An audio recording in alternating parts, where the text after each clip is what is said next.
Presiden Joko Widodo mengungkapkan inti pembahasan pertemuan dengan Ketua Umum Partai Nasdem, yakni Surya Paloh di Istana Negara, Jakarta, pada Minggu 18 Februari 2024 malam.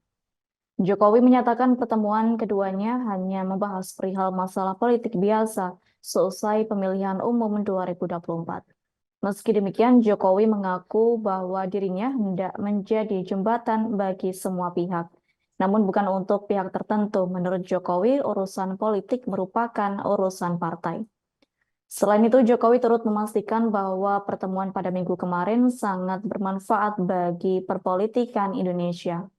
Adapun hal tersebut disampaikan orang nomor satu di Indonesia itu di Istana Negara pada Senin 19 Februari 2024.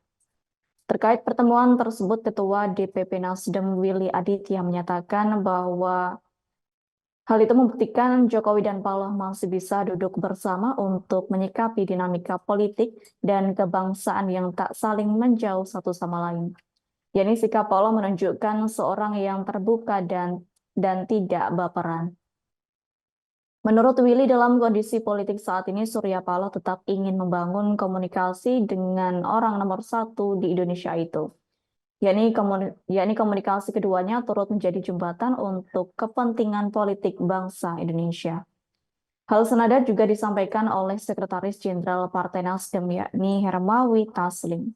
Hermawi Taslim menyebut tak ada tawaran dari Jokowi kepada partainya agar bergabung dengan koalisi pendukung Prabowo Subianto, Gibran, Raka Buming Raka. Menurut Hermawi, pertemuan Paloh dengan orang nomor satu di Indonesia itu merupakan silaturahmi biasa. Tak jauh berbeda dengan pernyataan Nasdem, pertemuan antara Paloh dan Jokowi yang berlangsung secara tertutup hampir selama 2 jam disebut oleh pihak istana sebagai silaturahmi.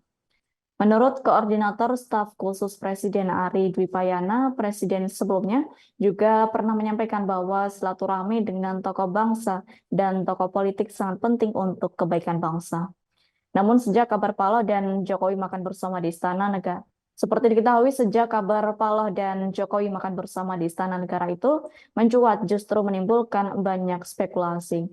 Mengingat berdasarkan hasil real count Komisi Pemilihan Umum, Prabowo Gibran mengungguli pasangan lain dan diperkirakan menang satu putaran dalam Pilpres 2024. Download Tribun X sekarang, menghadirkan lokal menjadi Indonesia.